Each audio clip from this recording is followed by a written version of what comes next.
Ay, naku, Ginoo ko, napakabubo naman ng mga supporters ni BBM. Ay, grabe naman, asan yung mga utak nito, mga buang na ito eh. Galit na galit sila sa pinost ko na ito. Ay, meron siyang 1.7 likes at 1.7 comments. Yan. Hindi sila nagbabasa. Oo, tangin na naman nila. Sinabi ko nga dyan sa title ko na yan na ang statement na yan ay galing kay Dean Chase. Tapos grabe na sila magka-comment. Gina-basher nila ako ng maayo. Hindi na nila katanggap-tanggap ang aking, hindi ko katanggap-tanggap ang pinagsasabi nila ba sa akin ba. Grabe makatag-comment. Sinabihin ko nga sila na puntahan nyo yung channel ni Dean Chase kung may gusto nyo malaman yung buong kwento. Tapos ganyan ako yung tinitira nila. Hindi mo mga buang talaga ito sila.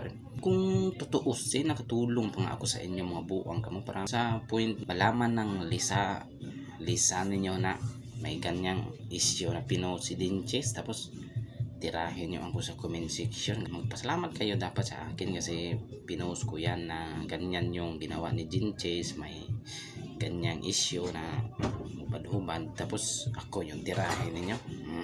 Minsan na magbasa rin kayo ng title o mga comment. Pinin ko dyan sa comment na post na yan ang saluubin kung ano yung talagang detalye, tapos comment kayo at kaagad kayo sa akin. Hindi mo lang kayo nagtingin ng nagbasa ng title porque nakita nyo yung picture na may sulat dyan. Yan na yung kinuna nyo ng base para umatak kayo sa akin. Suggest ko lang sa inyo, no, dapat sana no magamit nyo paminsan-minsan ng utak nyo ba, dahil sayang naman yan. Tumanda na lang kayo na ganyan, hindi nyo nagagamit yung utak ninyo. Kung talagang may utak ka, maintindihan mo na ganito pinost niya, galing pala doon. Siyempre marites ba ako? Siyempre doon kayo mag-ano sa kanya. Ako rin yung pinas nyo. May nag-comment pa doon na ipakulong na ito dahil fake news. Sana makarma. Grabe naman sa sinyo. Dapat sana mabasa ko doon, magpasalamat kayo sa akin kasi pinost ko na ganun yung issue ni Lisa. May issue pa siyang ganun na pinost ni Dean Chase.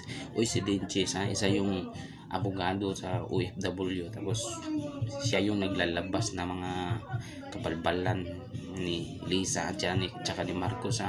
Yung issue ni Lisa na nawala na, yung issue sa US ba yun na may ganyan na namatay yung kasama niya, si itong may-ari ng ano ba yun, Rostal siguro yun. Siya din yung nag-ano doon, siya yung naghikay doon ano yung katotohanan talaga. Ayan si Dean Chase, puntahan nyo. Hindi ako napalakan ng ganyang istorya tapos sa akin kayo magalit. Comment kayo dyan mga bad words, tapos hindi pala ninyo nabasa yung title nyan. Saan man lang nabasa yung title doon, tapos inintindi nyo ng ganon. Hindi pala sa kanya to, dapat hindi siya yung ipakulong natin. Ako mahinoon yung ipakulong ninyo ng mga buang siguro mo.